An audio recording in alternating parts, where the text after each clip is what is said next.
Salut à tous! En cette période de Corona-Vacances, moi aussi j'ai émis une théorie sur l'origine de ce virus. Vous allez la voir, elle est très pertinente. Ma théorie est originale, elle se démarque des autres. Ce n'est pas une théorie complotiste visant les Américains. Ce n'est pas une théorie que l'on pourrait également regrouper dans celle qui accuse les laboratoires d'avoir programmé le virus. En bref, ma théorie n'accuse aucun gouvernement d'avoir programmé cela. Je vais vous l'expliquer désormais. Ouvrez grand vos oreilles et préparez-vous au pire. Trêve de blabla, le coupable est devant vous. Ah ouais, c'est lui là. C'est Thanos. Je vous rappelle que Thanos n'a toujours eu qu'un seul but, rassembler toutes les pierres d'infinité, afin de pouvoir claquer des doigts et exterminer la moitié des êtres vivants de l'univers. Il met tout en œuvre dans Infinity War pour y parvenir, et comme l'effort paye, il y arrive, c'est logique. J'ai préparé 3 bons arguments pour vous convaincre de ma théorie. Thanos, enlève ton casque et assis-toi pour écouter ma théorie. Pardon, je parlais au spectateur finalement. Allez, on y va. Tout comme dans Avengers Endgame, les villes sont désertées. Ces images sont extraites du trailer d'Avengers Endgame du Super Bowl de l'année dernière. Je vous mets le lien en description et en commentaire. On remarque que la réaction des personnages et que leur but est assez similaire au nôtre. La célèbre phrase « Certains renoncent mais pas nous » nous renvoie directement à cette idée. Là, ce n'est pas Thanos qu'il faut affronter en ne renonçant pas, mais c'est le virus. Tout comme le trailer d'Avengers Endgame, je disais, les villes sont désertées, on peut voir le cas avec la Chine et Rome. Nous pouvons voir avant et après l'épidémie que Thanos a bien évidemment programmé. En réalité, j'ai pas grand chose à ajouter, les images parlent d'elles-mêmes, vous pouvez voir que c'est désert. Donc je vous ai montré des images de Rome, en Italie et de la Chine. Je préfère pas montrer d'images de la France et des Champs-Élysées parce que je crois que je vais pleurer. Cet argument est sensationnel, tout comme cet article. Ce n'est pas un placement de produit, je précise, parce que je n'ai pas encore les moyens, MDR. En fait, c'est triste. Plus sérieusement, coronavirus, plus de la moitié de la population française sera probablement touchée. C'est exactement ce que Thanos voulait. Vous vous rappelez? C'est qui a un délire d'équilibre? Ce n'est peut-être pas le monde ou l'univers, mais ça reste une partie de l'univers et du monde. Ce n'est pas négligeable. Thanos est si malin. C'est joli, n'est-ce pas? Parfaitement équilibré, comme toute chose devrait l'être. Début de Endgame, Thor tranche la tête de Thanos. Thanos du présent est mort.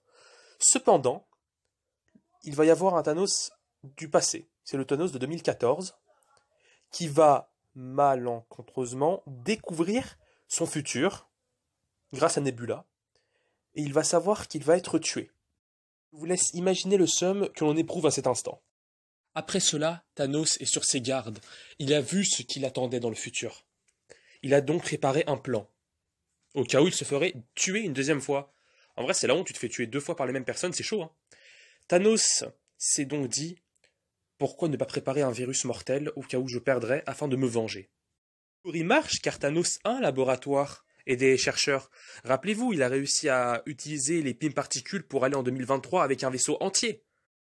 Il est donc doté d'une technologie extraterrestre avancée. Pour lui, créer un petit virus, c'est pas grand-chose. Il pourrait utiliser son vaisseau, comme il l'a fait lors de cette célèbre scène, quand il affronte Scarlet Witch. Regardez, un petit tir de coronavirus, et les humains ils feront plus beaucoup les malins. Le virus ne tue pas énormément de personnes. Son but est de rétablir l'équilibre. C'est pour cela qu'il y a un tri entre les faibles et les forts. Ce virus ne tue pas énormément de personnes. Car Thanos ne veut pas tuer tout le monde, il veut seulement tuer la moitié des êtres vivants. C'est pour cela qu'il y a les faibles qui meurent et les forts qui survivent. Il y a donc un certain équilibre qui est maintenu, ce n'est pas tout le monde qui en décède. À la fin de Endgame, Tony Stark réussit à lui prendre les pierres et à claquer des doigts. Cela va tuer Thanos. Or, comme vous pouvez le voir, Thanos n'est pas énervé. Il sait qu'il va mourir. Il s'assoit et attend dignement sa mort. Car il a bien évidemment préparé sa vengeance bien avant, dans son laboratoire, en créant le coronavirus, le Covid-19, qu'il va envoyer sur notre planète. Ça tombera sur la Chine, comme par hasard. C'est pas le pangolin, c'est Thanos, je vous dis. En plus, il a une tête de pangolin. Donc c'est un peu logique. Mais ne vous inquiétez pas, Tony Stark n'est pas mort en vain. Thanos est certes décédé, mais il a lancé le corona. Je vous rassure, les gouvernements du monde entier tentent de trouver un vaccin, un antidote, un remède, ce que vous voulez. En bref, ils essayent de nous sauver. Enfin, j'espère, parce que sinon on est vraiment dans le caca. Non, je pense vraiment qu'ils essayent d'élaborer un vaccin, pas pour nous sauver, mais pour gagner un max d'oseille. Bah ouais, vive la thune. Mais les deux sont à prendre, donc c'est cool. En bref, ce n'est qu'une question de temps, le plan de Thanos ne va sûrement pas fonctionner. Enfin, j'espère, Inch'Allah, ils trouvent un vaccin, mais ça devrait pas trop tarder.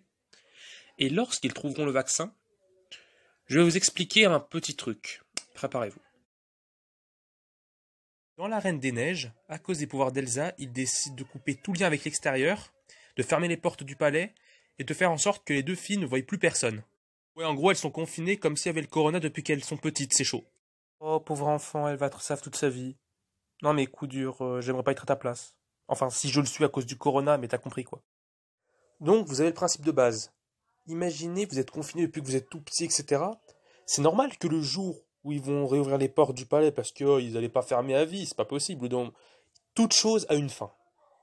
Eh bien, le jour où vous allez réouvrir, vous imaginez la joie de cet enfant. Enfin, elle sera devenue adulte entre-temps, mais ça, faut pas le dire parce que je vous spoil sinon. Eh bien, pensez à notre situation. Lorsqu'ils vont réouvrir tous les magasins, les bars, les écoles. Ah non, ça vous serez triste par contre, mais ça faut pas le dire. Les bars, les cinémas, tout ce qui est cool à vrai dire. Eh bien, on va se mettre à chanter, à danser. En fait, on va devenir également comme on va devenir comme Anna. On va devenir tellement content qu'on va se mettre à chanter comme elle le fait, hein. Moi qui la prenais pour une barjo finalement, regardez, je pense on va devenir comme elle.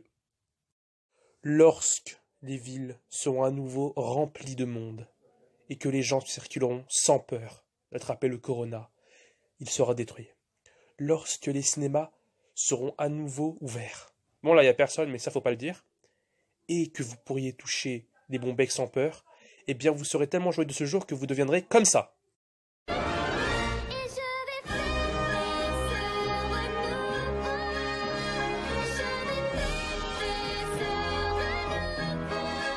Juste après ça, vous pourrez faire les mecs avec vos amis, avec des sacs de qualité, comme Louis Vuitton, des lunettes de soleil en mode dog life, des voitures de luxe, comme des Ferrari ou des Lamborghini, ou bien mettre un bandage sur votre œil pour faire le mec viril, et parler avec vos amis en mode gang anonyme.